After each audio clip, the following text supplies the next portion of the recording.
केटाहरूले फेरि अब ऋषि धमलालाई काठमाडौँको मेयरमा उठाउने भयो केटाहरूले। एकचोटि यो भिडियो हेर्नुहोस् त। ऋषि धमलाजी अबको स्थानीय तहको चुनावमा 84 पछि तपाईँ काठमाडौँको नगर प्रमुख बनिदिनुहोस् न, मेयरमा उठिदिनुहोस् न। तपाईँले काठमाडौँलाई त चमत्कार गर्न सक्नुहुन्छ, काठमाडौँलाई कायापलट गर्न सक्ने क्षमता बोकेको पत्रकार हो नि ऋषि धमला। के सम्भव छ आगामी चुनावमा?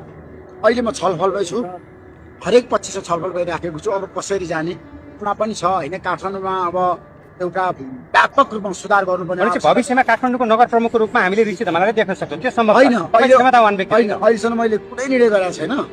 म छलफलमै छु।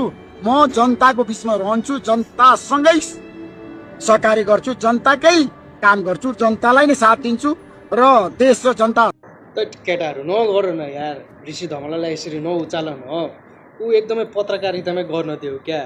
घरिको संसद बन्नु भनेर उचालेर फेरि बोक्दिएर होइन, आरा चलाइदिएर गरिदिएर अनेक गरेर 1000 भोट पनि काटेनन् बुढाले।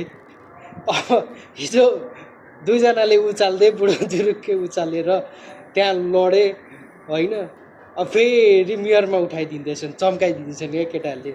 अब नगरिदियो न यार केटाहरू, यस्तो नगरिदियो न ऋषि धमलालाई त, यति साह्रो नगरिदियो क्या। उसलाई पत्रकारितामै छोडिदियो बरु।